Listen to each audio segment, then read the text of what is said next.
And I'm going to jump right into our supplements discussion. This one's really fun because it's kind of like it's science, it's sort of it's application. You can kind of hack some things, and it's very individual. So like through this whole presentation, I'll be honest, maybe only 1 to 2 things are going to apply to any one person individually.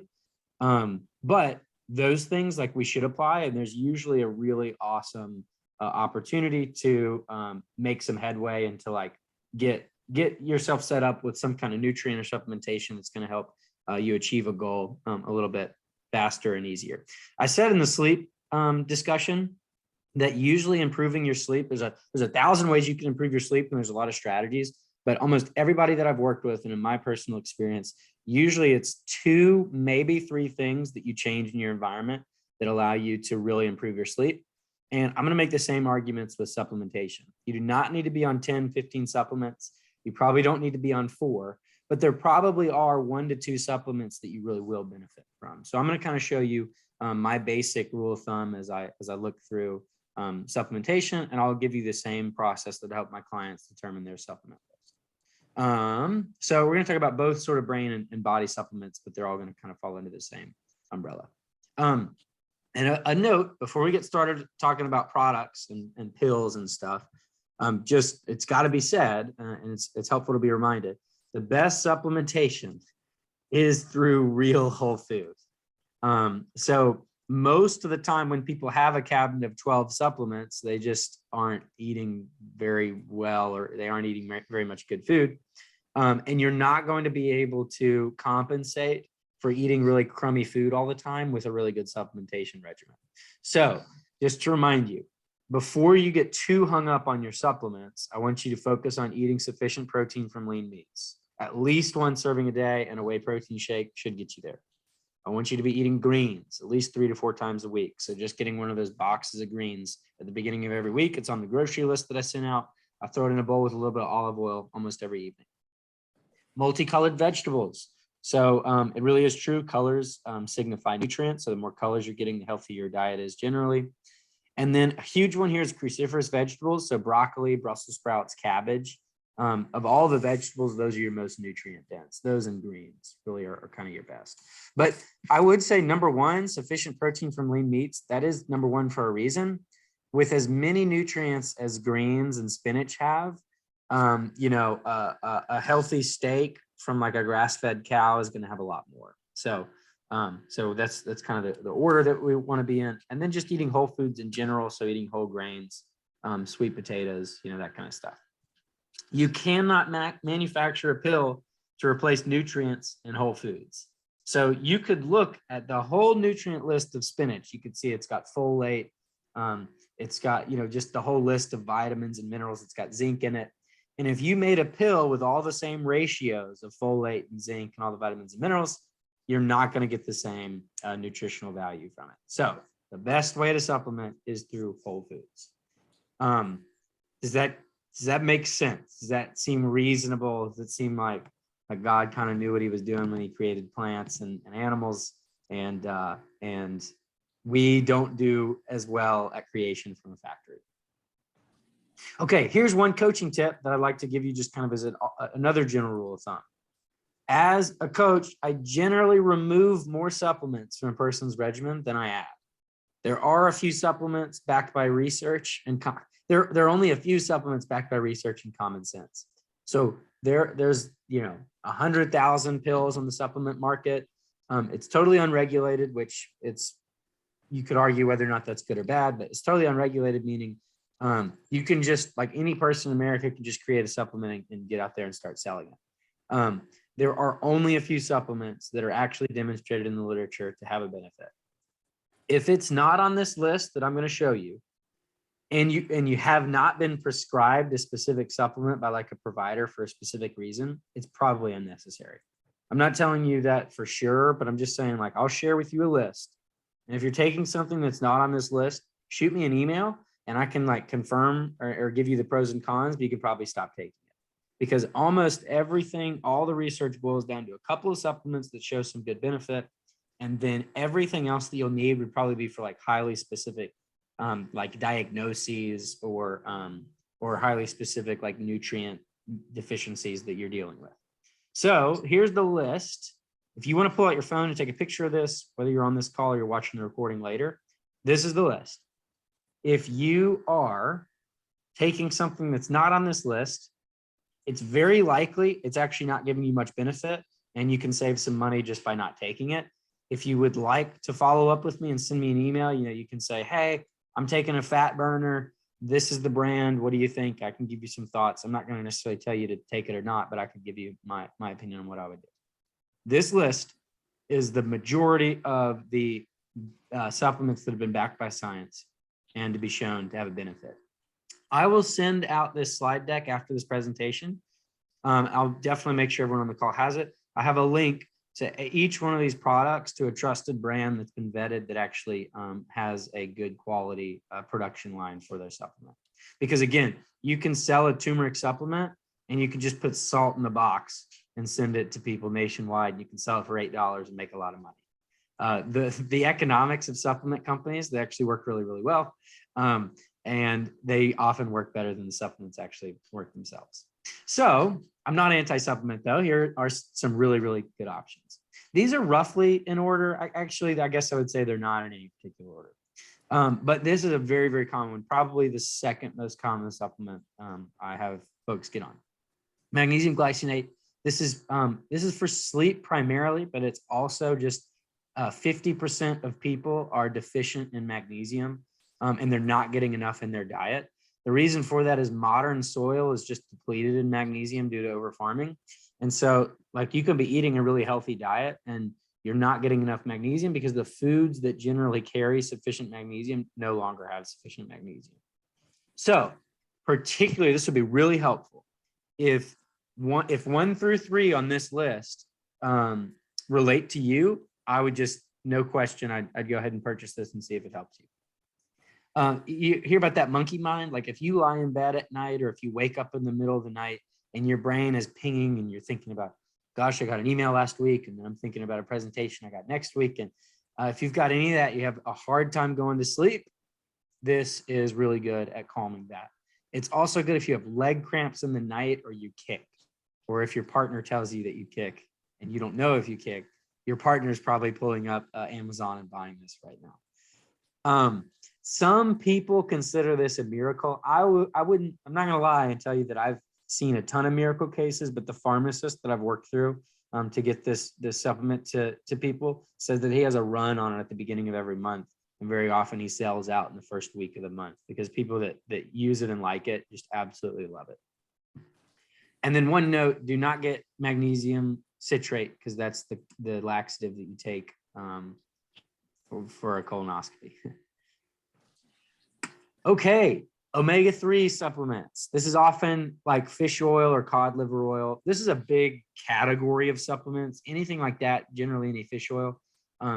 This is what you're looking for. Now, what I'm going to help you do, I'm going to show you the supplement facts. I'm going to show you the nutrition label on this and help you determine what you need to look for to make sure you're getting actually what you're trying to pay for. If you currently are taking a fish oil, which a lot of people are, you can kind of go through what I'm about to show you and see if your fish oil is good quality. Omega-3s help with inflammation, brain health, hormone regulation. The biggest thing, did I put it in here? Okay, yeah. This is what we call an essential fatty acid. You have to have omega-3s in your diet or you will die. So you can't, your body can't produce omega-3s by itself. So you got to get them in your diet. If you're not getting a lot of them in your diet, you're going to want to supplement with a pill. This is another thing, just like how our soil is depleted of magnesium, so it's harder to get magnesium even if you're eating healthy, quote unquote. Most omega-3 sources are getting like natural sources of omega-3. It's like salmon, fish, beef. Usually it's those animal based. Salmon have less omega-3s than they used to. Animals have less omega-3s than they used to. So this is another thing that like you can be doing everything right and you still don't have a great omega-3 number. This leaves you to be inflamed. It puts you at higher risk for obesity, higher risk for chronic diseases like diabetes and heart disease. You can get your levels checked basically on like a standard panel. You could just ask your provider. if you can get an omega panel. Has anybody had one recently? They don't mind like sharing or anything?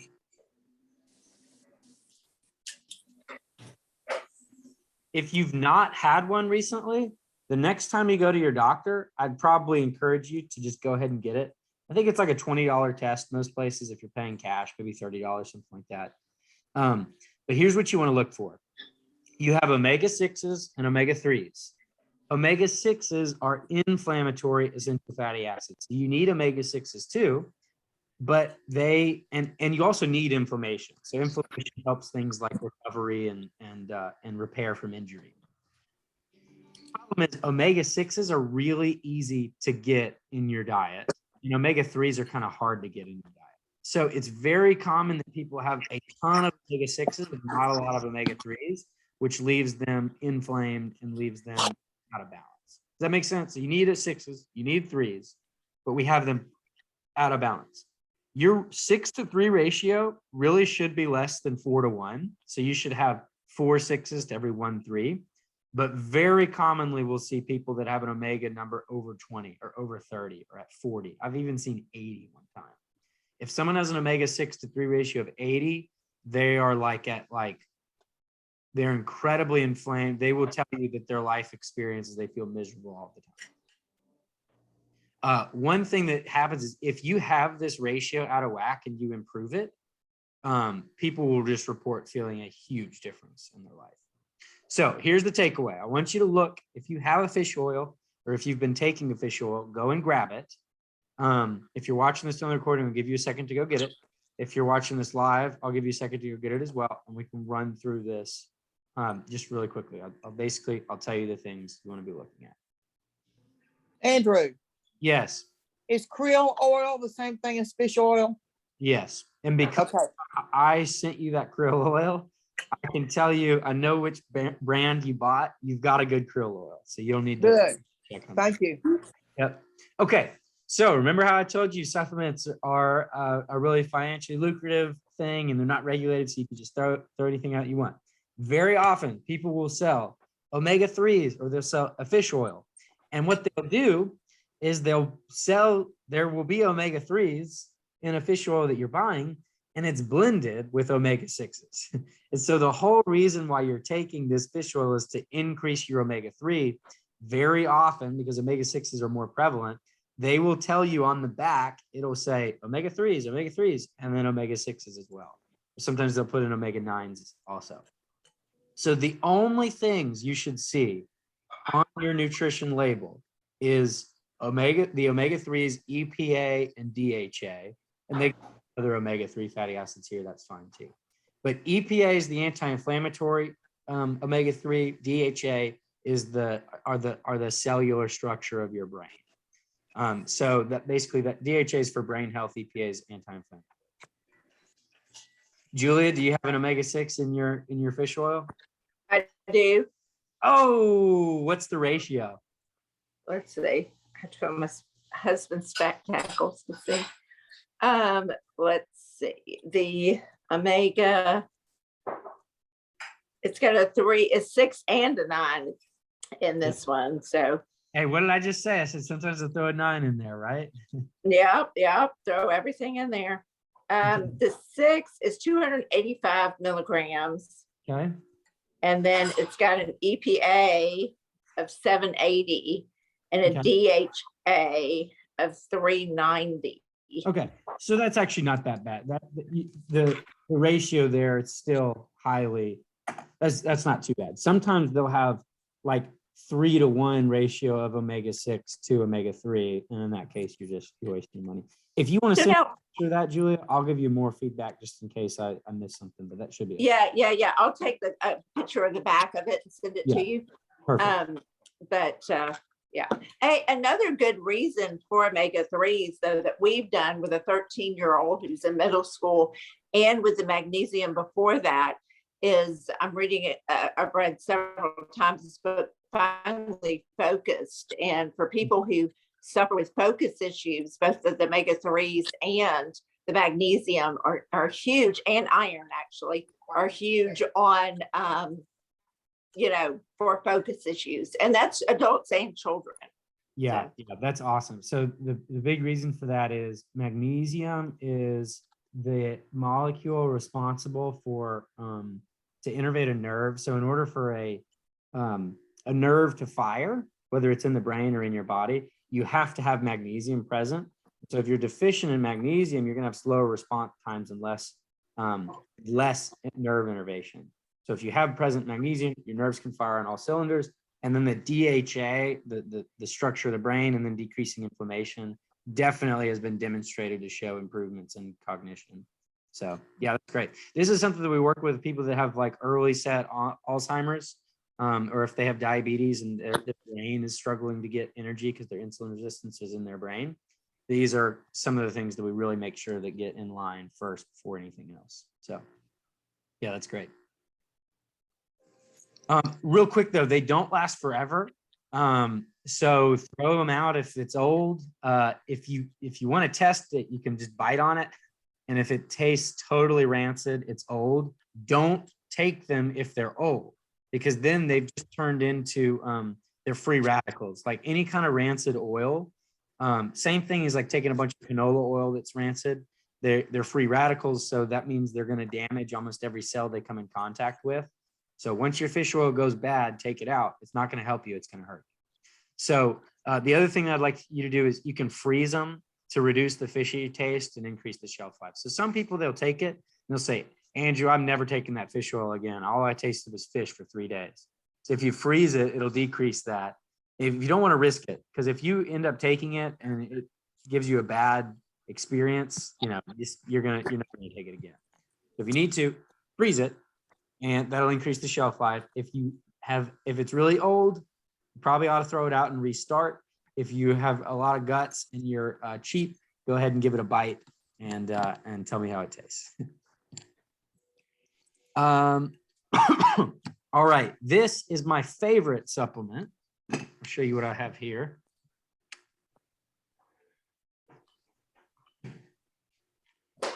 Well, this is an awesome company. So they are just really, really remarkable. This comes from the grass-fed cows in New Zealand and Australia. It's like a one bad day farm. So the cows live great, healthy lives, and they just have one bad day at the end. They're taken really well care of. Everything's organic. Like the quality of these cows is absolutely pristine. What I have people take this for is if you're taking a multivitamin.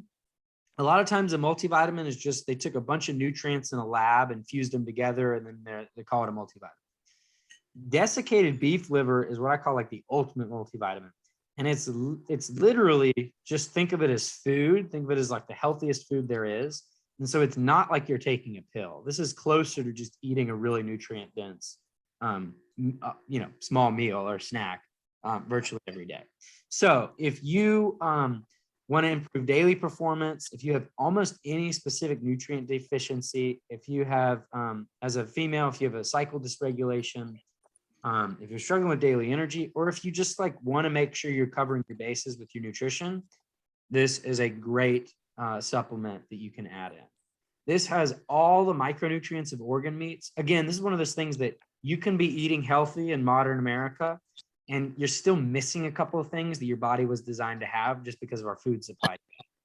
Humans have eaten animals almost everywhere in the world, with a couple of exceptions, for almost as long as we've been able to observe that. But usually humans have prioritized eating the organ meats, and then they either ate just a little bit of muscle meat or they didn't eat the muscle meat at all. However, now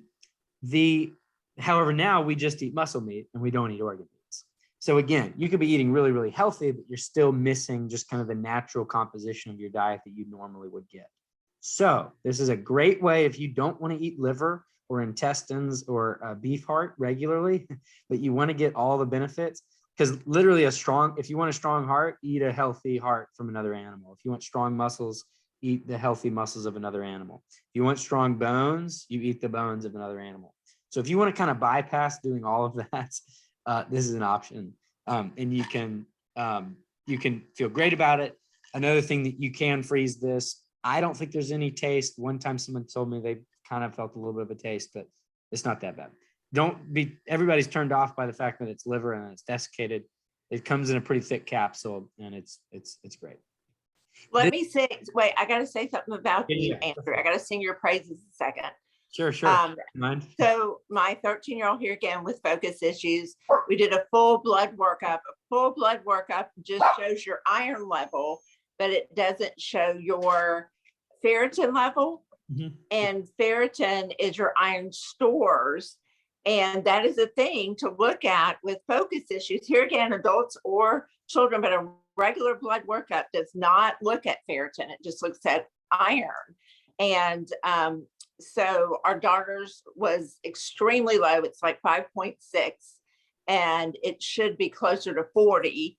And the doctor who did the blood, and whom I'm the one who insisted to add the ferritin, because she didn't even know, that was a thing for focus issues, said that she was shocked that Peyton's was so low because she eats so healthy. Well, Peyton eats a lot of vegetables and things like that, but she does not eat hardly any red meat. And so in my research and looking at it, is the vegetables were having the heme iron as opposed to, or non-heme iron, excuse me, as opposed to the heme iron. And she couldn't figure it out because she said she didn't want to give her iron supplements because it's hard on your stomach, prescription iron. And so I just happened to mention it to Andrew, and he sent me the link to that on Amazon. And so she's been taking that, and I didn't even tell her what it was at first. I just gave her, here's your vitamins, take them, and so forth. That she's not complaining of any bad taste or anything like that. And so it's just huge because I told the doctor, and she was just like, well, who knew? And then another doctor who lives beside me said, Julia, you probably know more about iron than 90% of the doctors around. But it was from a little help with people like Andrew who helped me with that. But anyway. This will be the most controversial thing I'll say this whole challenge. It's not gonna have anything to do with doctors, but in terms of the plants versus animal thing, it comes back to how similar biologically. The whole point of nutrition is to get the things that you need to support your body. And one way that you can just, rule of thumb, tell what's going to be better for your body is if something is biologically similar. So if you want strong bones, eat bones of a healthy animal. Your body is more biologically similar to animals than it is to plants. That does not mean plants are not important. It doesn't mean you shouldn't be eating your vegetables. You should. However, in general, we get more nutrition from things that are more similar to us. So that's a great example. Like she's getting iron from plants, but she's not getting the heme iron that's critical. The best source for that is from animals. And she's borderline celiac, and people who are borderline celiac, I found out, don't absorb non-heme iron. So right, absolutely. Okay. All right. Real quick, turmeric. This is great for anyone who struggles with any kind of inflammation. Or if you're just a little bit overweight, that's going to cause some systemic inflammation. So if you don't know you're inflamed, you probably are a little bit inflamed. We're all Andrew, I'm sorry. I have a question. Back to the grass-fed liver. Okay. It's a multivitamin. Is there any, I take also a supplement that's Ultimate Woman multivitamin from the vitamin store. Is there no need for me to be taking them if I'm taking the grass-fed liver? Yeah, I'd take it out. This is going to have everything except vitamin C. A multivitamin might cram in some vitamin C there. And I take vitamin C tablets. Yeah, I would pull out the multivitamin. Save yourself some money. Okay, thank you. Sorry to interrupt you. No, that's a good question. There's probably a lot of people are going to be in that same situation. Okay, turmeric real quick. Really good for inflammation as well. However, another huge thing on this is if you struggle with arthritis. Turmeric has been shown in clinical studies to be not what they call not inferior to NSAIDs, which means when you compare it to something like Advil daily for pain relief, it performs just as well. The difference is this is a natural nutrient. If you take NSAIDs every day for your arthritis, which is not uncommon, you've got all kinds of long-term side effects for that, and that is going to be quite an issue. However, if you take turmeric, there is not going to be any kind of negative side effects for that. So you're going to want to take turmeric. A quick note here is turmeric got studied for a long time, and then they said, oh, there's no benefit, because they took people in a lab and had them take turmeric, no any benefit. It turns out in order to get the benefit from turmeric, it has to be paired with pepperin, literally black pepper. And you need that to absorb it. So it's another one of those things, those nutrients go together. So this link that I will send you, it's paired with pepperin. You don't have to worry about it. But if you're just having turmeric, it needs to be paired with pepperin for you to get that benefit. Also, if you ever make like a curry or something, which I probably make about once a week, you'll want to crack a little bit of black pepper in there. One note, this needs to be loaded for about 3 to 4 weeks for it to kick in. So it's not like taking an Advil, and that you can take an Advil and by an hour later, your pain's kind of been relieved. This you need to load for a little bit, but then as long as you're consistent with it, it will have a consistent pain relief, an anti-inflammatory factor. Any questions on that? All right. Psyllium husk, chia seeds, ground flax seed. Anybody know what these are without looking at the next part? Like, what do all these have in common? It's a non-soluble fiber. So this is for if you have any digestive dysregulation, you consistently have gut pain, you're consistently having loose stools or just any kind of discomfort there. Also, if you have high cholesterol or even high blood sugar. So if you got any of that, if you've got a little bit of overweight, if you've got some kind of digestive issues, this is something that you can add in. And it's also great. You can take it with some apple cider vinegar, and that really, really will help regulate your gut acid and your blood sugar. So this is a great option. If you say you went to your doctor and he says, hey, you've got really high cholesterol, and he says he wants to put you on a statin medication. One thing you can do to help control that, maybe with a smaller statin dose, or sometimes people are able to even get off their statin, usually not just through supplementation, but say maybe your cholesterol is a little bit elevated. If you use a psyllium husk powder in like a water or apple cider vinegar slurry each day, you will make an improvement on that cholesterol. The powder gets you your best result, but it's probably more sustainable to take it every day in a capsule form, because it takes a little bit of time and you're probably not going to hit it every day. So if you got slightly high cholesterol, this would be a good option. High blood pressure, or particularly high blood glucose, or if you've got some gut issues, this is a good place to start. Don't take too much at the beginning. If you take too much at the beginning, you'll either need to run to the bathroom or you'll get backed up. That's all I'll say about that. Okay, vitamin K2 and D3. Tons of people are vitamin D deficient. Tons of people do not have enough vitamin D in their system. K2 and D3 is a really powerful combination. A lot of times, this is another one of those things, Julia, people will go to their doctor and they will get a vitamin D2,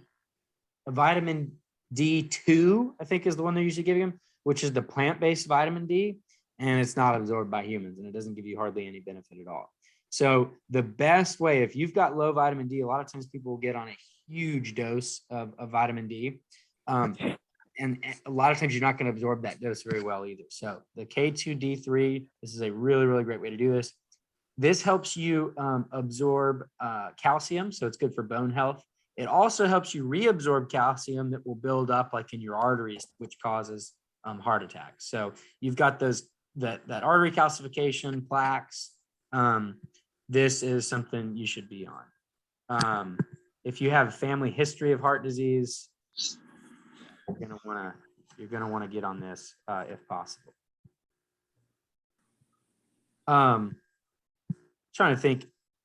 One more note about this is if you take it with magnesium, you're actually going to get a better result. So again, these nutrients work together.